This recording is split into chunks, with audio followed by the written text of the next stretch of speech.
India voice, आपकी सोच, आपकी आवाज। नमस्कार, खबर झारखंड में आप सभी का स्वागत है। मैं हूं आपके साथ प्रज्ञा मिश्रा। बुलेटिन की शुरुआत करेंगे बड़ी और अहम खबर के साथ। तो सबसे पहले बता दें आपको रांची से जुड़ी इस वक्त की बड़ी खबर। 26 फरवरी को झारखंड के दौरे पर राष्ट्रपति द्रौपदी मुर्मू जो है वो रहने वाली है। राष्ट्रपति के दौरे को लेकर सुरक्षा व्यवस्था कड़ी कर दी गई है। जिला प्रशासन और पुलिस महकमे पूरी तरह से अलर्ट मोड पर है। रांची एयरपोर्ट इलाका जो है वो नो फ्लाइंग जोन जो है वो घोषित कर दिया गया है। तो आपको बता दें 26 फरवरी को राष्ट्रपति द्रौपदी मुर्मू जो है वो रांची यानी झारखंड दौरे पर पहुंचने वाली है। राष्ट्रपति की सुरक्षा को लेकर जिला प्रशासन और पुलिस जो है वो पूरी तरह से अलर्ट मोड पर हो गया है। आपको बता दें सुरक्षा को ध्यान में रखते हुए रांची एयरपोर्ट क्षेत्र को नो फ्लाइंग जोन में घोषित कर दिया गया है ताकि कोई भी अवांछित उड़ान इस इलाके में ना हो सके। प्रशासन ने इस दौरान सुरक्षा व्यवस्था को और भी मजबूत किया है और आम जनता से अपील की है कि वो निर्धारित दिशा निर्देशों का पालन करें।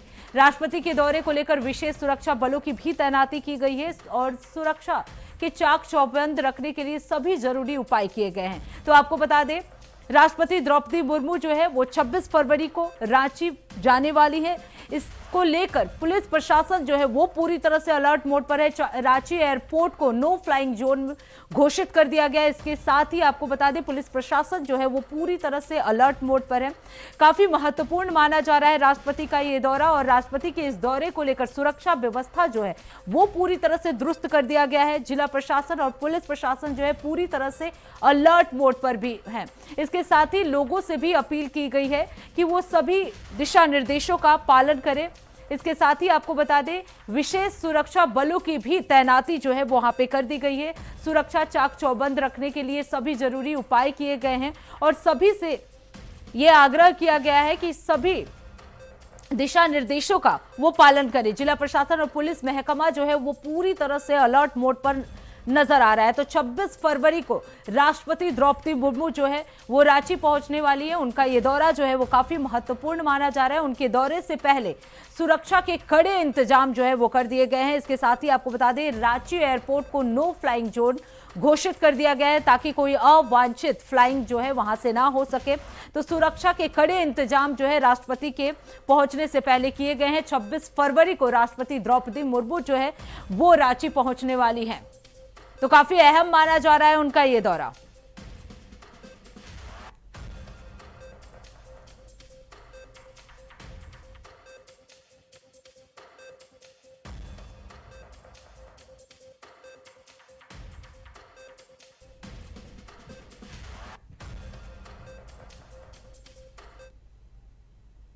अब रुक कर लेते हैं अगली खबर की। मुख्यमंत्री हेमंत सोरेन ने राज्य के बजट पर अपनी प्रतिक्रिया देते हुए कहा कि वित्त मंत्री ने बजट को बिल्कुल पारदर्शिता के साथ प्रस्तुत किया है और इसका असर राज्य के विकास में साफ दिखेगा। उन्होंने कहा यह बजट राज्य के सभी वर्गों के विकास को ध्यान में रखते हुए तैयार किया गया है। आपको बता दें मुख्यमंत्री ने यह भी बताया कि सरकार ने समाज के हर हिस्से की भलाई के लिए योजनाओं का खाका तैयार किया है ताकि प्रदेश का समग्र विकास सुनिश्चित हो सके। तो आपको बता दें राज्य के बजट पर सीएम हेमंत सोरेन ने अपनी प्रतिक्रिया दी है। 50 पन्नों का बजट आप लोग सुने, अब उसमें बोलना क्या है? सब कुछ तो आ ही चुका है। माननीय मंत्री ने कितने विस्तार पूर्वक राज्य के विकास को लेकर और बिल्कुल पारदर्शिता के साथ अपनी बातों को कहा भी और बजट भाषण के कॉपी में भी है और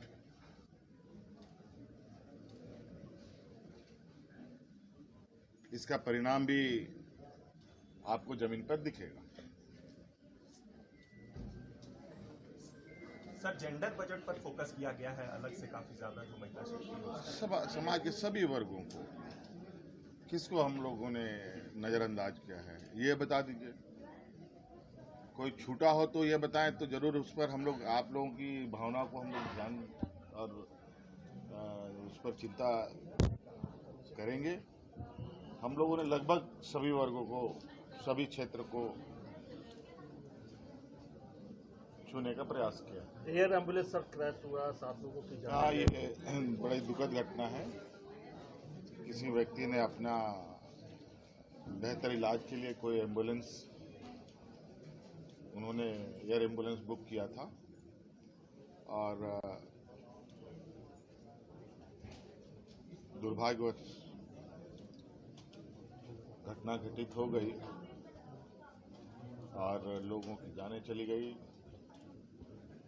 और जब से ये खबर आई है तब से ही प्रशासन हरकत में है। 50 पन्नों का बजट आप लोग सुने, अब उसमें बोलना क्या है? सब कुछ तो आ ही चुका है। माननीय मंत्री ने कितने विस्तार पूर्वक राज्य के विकास को लेकर और बिल्कुल पारदर्शिता के साथ अपनी बातों को कहा भी और बजट भाषण के। अब रुक कर लेते हैं अगली खबर की।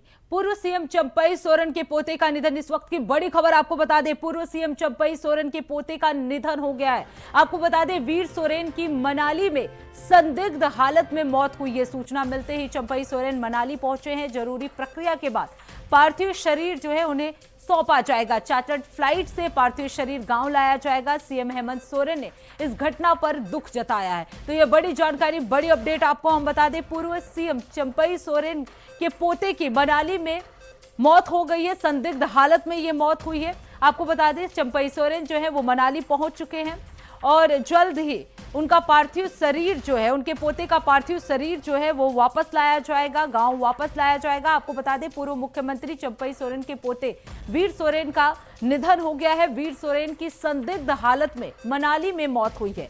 मृतक के शव की जरूरी प्रक्रिया के बाद उसे परिवार वालों को सौंपा जाएगा। आपको बता दें पार्थिव शरीर को चार्टर्ड फ्लाइट से उनके गांव भेजा जाएगा।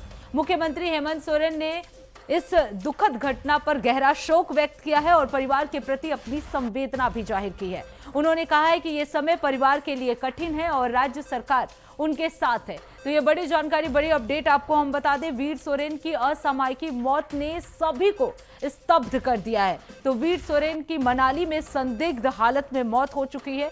आपको बता दें चंपई सोरेन के वो पोते हैं और चंपई सोरेन भी जो है मनाली पहुंच चुके हैं। जल्द ही प्रक्रिया के बाद पार्थिव शरीर जो है परिवार को सौंपा जाएगा। इसके बाद आपको बता दें सीएम हेमंत सोरेन ने इस पर दुख जताया है। उन्होंने कहा है कि इस दुख की घड़ी में राज्य सरकार जो है उनके परिवार के साथ है। तो ये बड़ी जानकारी, बड़ी अपडेट आपको हम बता दें।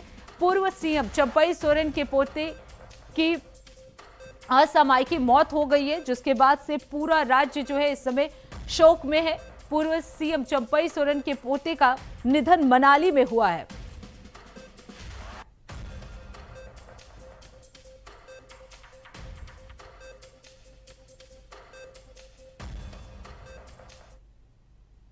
अब रुक कर लेते हैं अगली खबर की। झारखंड के चतरा जिले के सिमरिया में हुए एयर एम्बुलेंस हादसे की गहन जांच शुरू हो गई है।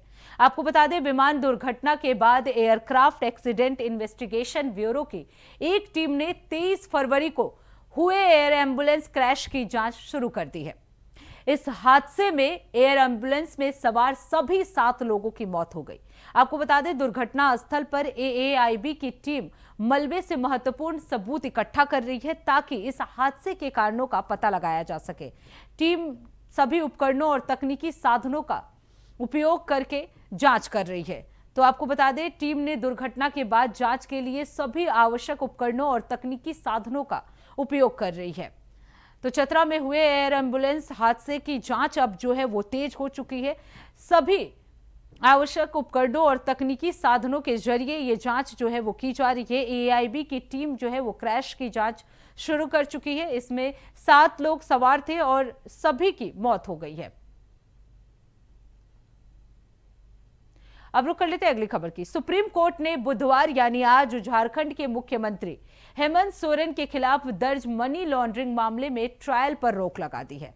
आपको बता दें चीफ जस्टिस सूर्यकांत की अध्यक्षता वाली पीठ, जिसमें न्यायमूर्ति जयमाल्या और बागची और जस्टिस विपुल एम पंचोली शामिल थे। इन तीनों जस्टिस की बेंच ने सोरेन की याचिका पर ईडी को नोटिस जारी किया है, जिसमें हेमंत सोरेन ने मामले को रद्द करने की मांग की थी। अपील में सोरेन ने ईडी द्वारा बार बार जारी किए जा रहे समन को भी चुनौती दी है। हेमंत सोरेन ने हाल ही में झारखंड हाई कोर्ट के उस फैसले को भी सुप्रीम कोर्ट में चुनौती दी है, जिसमें उनके खिलाफ दर्ज मामले को रद्द करने से इनकार कर दिया गया था। आपको बता दें 15 जनवरी को हाईकोर्ट ने विशेष एमपी एमएलए कोर्ट द्वारा ईडी की शिकायत पर लिए गए संज्ञान को रद्द करने से मना कर दिया था, जिससे हेमंत सोरेन को झटका लगा था। अब सुप्रीम कोर्ट ने सुनवाई पर रोक लगाते हुए सोरेन को राहत दे दी है। आपको बता दें ईडी ने सोरेन पर कथित जमीन घोटाले से जुड़े मामले में बार बार समन जारी किए जाने के बावजूद पेश नहीं होने का आरोप लगाते हुए शिकायत केस दायर किया गया था। फिलहाल मामले की सुनवाई पर सुप्रीम कोर्ट ने आगे की कार्रवाई के लिए रोक लगा दी है और ईडी से जवाब और अगली सुनवाई की बात कही है। अब कोई प्रेस कॉन्फ्रेंस या ये देने का आवश्यकता नहीं है। आपको पता है देखिए क्या गिर गया। माँ छिन्नमस्तिका के इस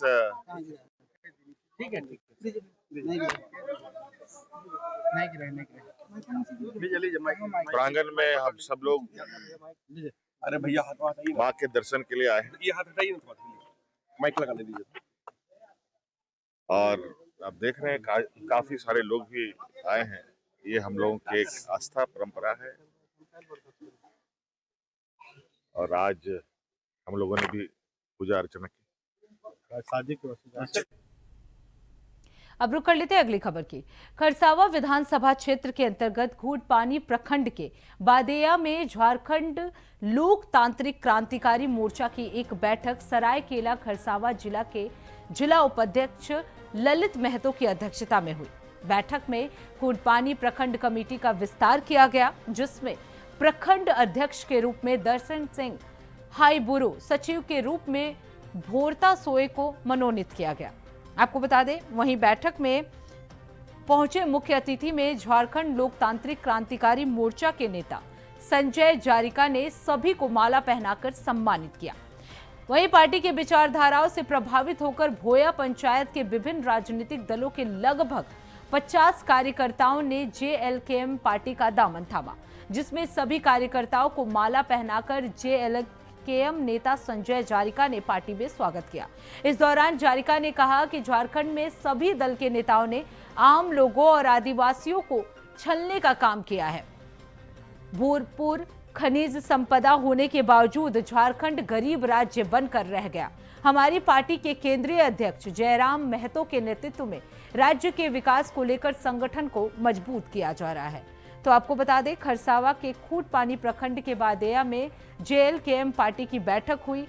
उपाध्यक्ष ललित महतो की अध्यक्षता में ये बैठक की गई। ये बैठक जो है काफी अहम माना जा रहा है। इस दौरान कई कार्यकर्ता जो है इस पार्टी में शामिल हुए और सभी ने जेकेएलएम पार्टी का दामन थाम कर ये प्रण लिया कि राज्य को प्रगति की ओर ले जाएंगे, विकास की ओर ले जाएंगे। तो खूटपानी प्रखंड कमेटी का विस्तार किया गया। 50 कार्यकर्ताओं ने जेएलकेएम पार्टी का दामन थामा। अभी पूरा झारखंड में अब देखिए जेएलकेएम यहाँ के आदिवासी मूलवासी के लिए जो आंदोलन कर रही है या इसके हित में सड़क से सदन तक जो आवाज़ उठा रही है। हमारा सिर्फ एकमात्र विधायक है जयराम महतो जी, लेकिन 81 पर भारी है और जिस तरह से झारखंड के हित में आंदोलन कर रही है, आवाज़ उठा रही है, आने वाले समय में झारखंड की जनता जागरूक होगी और हमारा जो भागीदारी होगा झारखंड विधानसभा में बढ़ेगा। अब रुक कर लेते हैं अगली खबर की।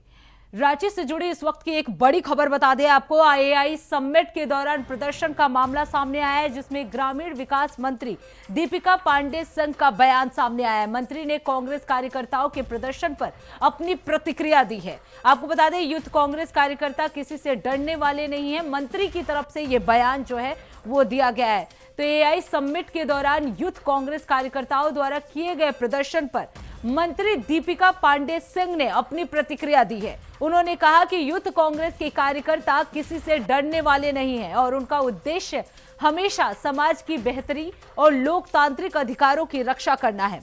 पांडे ने यह भी कहा कि प्रदर्शन लोकतंत्र का हिस्सा है और यदि किसी मुद्दे पर विरोध जताना जरूरी है तो यूथ कांग्रेस हमेशा सक्रिय रहेगी। तो ये बड़ी जानकारी, बड़ी अपडेट आपको हम बता दें। एआई समिट के दौरान जो प्रदर्शन हुआ था उसे लेकर मंत्री दीपिका पांडे का बयान जो है वो सामने आया है। ग्रामीण विकास मंत्री हैं दीपिका पांडे, जिन्होंने साफ तौर पर कहा है कि यूथ कांग्रेस जो है हमेशा सक्रिय रहेगी और प्रदर्शन लोकतंत्र का हिस्सा है और यदि किसी मुद्दे पर विरोध जताना जरूरी है तो यूथ कांग्रेस जो है हमेशा सक्रिय रहेगी। यूथ कांग्रेस कार्यकर्ता जो है वो किसी से डरने वाले नहीं है। तो ये बड़ा बयान जो है आपको बता दें मंत्री की तरफ से दिया गया है। दीपिका पांडे सिंह की तरफ से ये बड़ा बयान जो है वो दिया गया है। एआई समिट के दौरान प्रदर्शन किया गया था कांग्रेस यूथ कार्यकर्ताओं द्वारा, जिसके बाद से लगातार ये विषय जो है वो चर्चा में बना रहा है और इसी विषय को लेकर आपको बता दें दीपिका पांडे जो कि मंत्री हैं,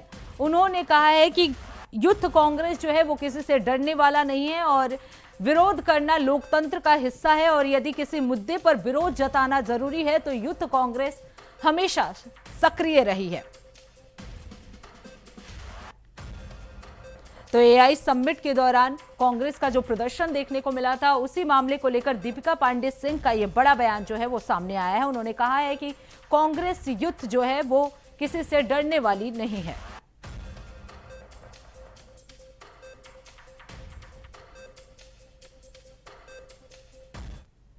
कॉम्प्रोमाइज डील किया गया और एब्स्टिन में फाइल में नाम आने के बाद उनके मंत्री का नाम, उनके खुद का नाम, उसको कैसे छुपाया जाए, कैसे इन बातों को दबाया जाए, उसी का यह प्रयास है। तो यूथ कांग्रेस के सिपाही राहुल गांधी जी के सिपाही हैं।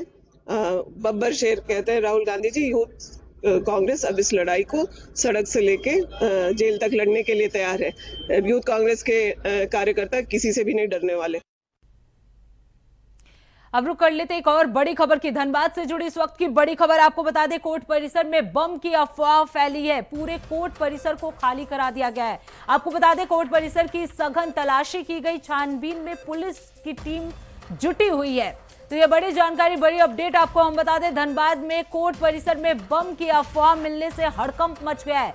सूचना मिलने के बाद पुलिस जो है वो तुरंत पूरे कोर्ट परिसर को खाली करवाया और वहां सघन तलाशी जो है वो शुरू कर दिया गया है। पुलिस की टीम ने सभी क्षेत्रों की गहन छानबीन की है और किसी भी संदिग्ध वस्तु को खंगालने में जुटी रही। तलाशी के दौरान किसी भी प्रकार का बम या विस्फोटक सामग्री जो है वो बरामद नहीं हुआ है। पुलिस ने इसे अफवाह मानते हुए जांच जारी रखी है और कोर्ट परिसर की सुरक्षा को और मजबूत किया जा रहा है। तो ये बड़ी जानकारी, बड़ी अपडेट आपको हम बता दें। धनबाद के एक कोर्ट परिसर में बम की धमकी मिली थी, जिसके बाद से पुलिस प्रशासन जो है पूरी तरह से अलर्ट मोड पे हो गया। तलाशी जो है वो शुरू कर दी गई। कोर्ट परिसर को पूरी तरह से खाली करा दिया गया। हालांकि किसी भी प्रकार की कोई सामग्री जो है वहां से बरामद नहीं की गई है। बावजूद उसके पुलिस प्रशासन जो है पूरी तरह से अलर्ट मोड में है। छानबीन में पुलिस की टीम जो है वो लगातार लगी हुई है। तो धनबाद के कोर्ट परिसर में बम की अफवाह मिलने के बाद पुलिस प्रशासन जो है वो पूरी तरह से अलर्ट मोड में आ गई। कोर्ट परिसर को पूरी तरह से खाली करा दिया गया है, जिसके बाद से लगातार प्रशासन जो है वो जांच पड़ताल में जुटी है। डॉग स्क्वाड की टीम भी वहां पे पहुंची हुई है। कोर्ट परिसर को पूरी तरह से खाली करा दिया गया है और सघन तलाशी जो है वो की गई। बिल्डिंग के लिए मतलब कहीं बम रखा गया है, इससे मतलब कि पदाधिकारी जाए और हम लोग को सबको मतलब हटा दिए हैं। वहाँ किसी को जाने नहीं दिया जा रहा है और जितने जज साहब लोग हैं उन लोगों को भी वहाँ से हटा दिया गया है। पुलिस पदाधिकारीगण के माध्यम से सूचना मिली कि 28 कोर्ट भवन में बम है, जिससे सभी न्यायिक पदाधिकारीगण वहां से कोर्ट को खाली करके सब दूसरे बिल्डिंग में आ गए हैं और हम लोग भी जो इसके जो कार्य हो रहा है वो कार्य से अभी अलग है। रांची से जुड़ी एक और बड़ी खबर आपको बता दें, चाकूबाजी में 3 नाबालिग जो है वो घायल हो गए हैं। मामूली विवाद में जोरदार झड़प हुआ। विवाद के दौरान चाकू से हमला किया गया। पुलिस ने मामले की जांच शुरू कर दी है। आपको बता दें आसपास के लोगों से पूछताछ जो है वो जारी है। तो रांची में एक मामूली विवाद के दौरान चाकूबाजी की ये घटना जो है वो सामने आई है, जिसमें 3 नाबालिग जो है वो घायल हो गए हैं। जानकारी के अनुसार विवाद के बाद झड़प बढ़ गई और हमलावरों ने चाकू से हमला कर दिया। इस हमले में आपको बता दें 3 नाबालिग बच्चे जो हैं वो गंभीर रूप से घायल हो गए हैं, जिन्हें इलाज के लिए अस्पताल में भर्ती करा दिया गया है। घटना के बाद से पुलिस ने तुरंत मामले की जांच शुरू कर दी है और आसपास के लोगों से लगातार पूछताछ की जा रही है। तो ये बड़ी जानकारी, बड़ी अपडेट आपको हम बता दें। मामूली विवाद में चाकूबाजी की ये पूरा मामला जो है वो सामने आया है। चाकूबाजी में 3 नाबालिग जो हैं वो घायल हो गए हैं। घायलों को अस्पताल में भर्ती करा दिया गया है, जहां उनका इलाज चल रहा है। तो आपको बता दें चाकूबाजी के दौरान 3 नाबालिग जो हैं वो घायल हो गए हैं।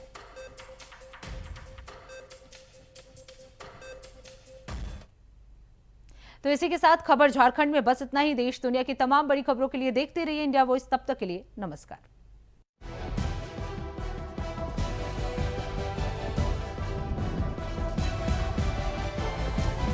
इंडिया वॉइस, आपकी सोच, आपकी आवाज।